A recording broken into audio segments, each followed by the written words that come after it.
অনেক ব্র্যান্ড প্রমোটারকে নিয়ে বিভিন্ন কথা ওঠে এবং এই কথাটা যখন ওঠে কাদাটা কিন্তু একজনের গায়ে ছড়ায় না, পুরো ইন্ডাস্ট্রি পুরো ডিপার্টমেন্টের উপরে ছড়ায়। সেই জায়গা থেকে আপনার কি মনে হয় ব্র্যান্ড প্রমোশনের ক্ষেত্রে প্রমোটারদের ভেতরে সিন্ডিকেটের প্রভাবটা কত, সিন্ডিকেট আছে কিনা?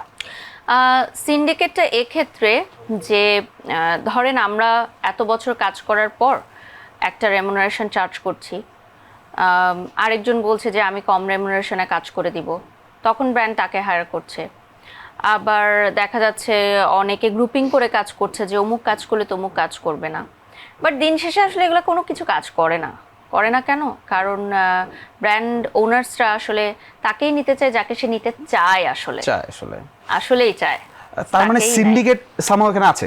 আছে, ডেফিনেটলি সব জায়গাতেই আছে। কোথায় নেই? কর্পোরেট সেক্টর থেকে শুরু করে টিভি চ্যানেল থেকে শুরু করে লাইভ প্রেজেন্টার দেবো সব জায়গায় থাকে। একটা সুস্থ প্রতিযোগিতা থাকাটা খুব ভালো। প্রতিযোগিতা না থাকলে কাজের কোয়ালিটি থাকে না। এই সিন্ডিকেটে তাহলে বাড়ি সহকারের অবস্থান কোথায়? আগে দেখা যেত যে আমি শুধু কাজের মধ্যেই থাকতাম, আমি কোনো গ্রুপিং করা, কারোর সাথে বসে আড্ডা দেওয়া, এই যে গসিপিং করা, এগুলো একদমই পছন্দ করি না, এখন পর্যন্ত না। তো এই জন্য অনেকেই বলে যে ব্র্যান্ড প্রমোশন সেক্টরে অনেকেই বলে যে আমি তাদের সাথে মিশি না, আমি অনেক অহংকারী। বাট বিষয়টা আসলে এরকম না। বিষয়টা হচ্ছে আমি এমন কোনো কাজ করা পছন্দ করি না যেটার আসলে কোনো বেনিফিটস নাই, কোনো রিটার্ন নাই। আমি যখন ইউনিভার্সিটিতে লেখাপড়া করেছি, লাইক স্কুল কলেজেও, আমি বন্ধু বান্ধবের সাথে আড্ডা দেয়া, ঘুরতে যাওয়া, এগুলো তেমন একটা আমাকে টানেনি। আমাকে টেনেছে যে আমি কাজ করব, সেই সময় আমি কাজ করেছি। আমি যখন দেশের বাইরে লেখাপড়া করতে গেছি তখন আমি জব করেছি। সো আমার ভ্যারাইটিস অফ এক্সপিরিয়েন্স আছে কাজের ক্ষেত্রে। আড্ডাবাজি করা, এখন আমাকে অনেকে বলতে পারে যে আমি ওল্ড ফ্যাশন মাইন্ডের। সো এরকম আমি আসলে একটু ওল্ড মাইন্ডের। কেন?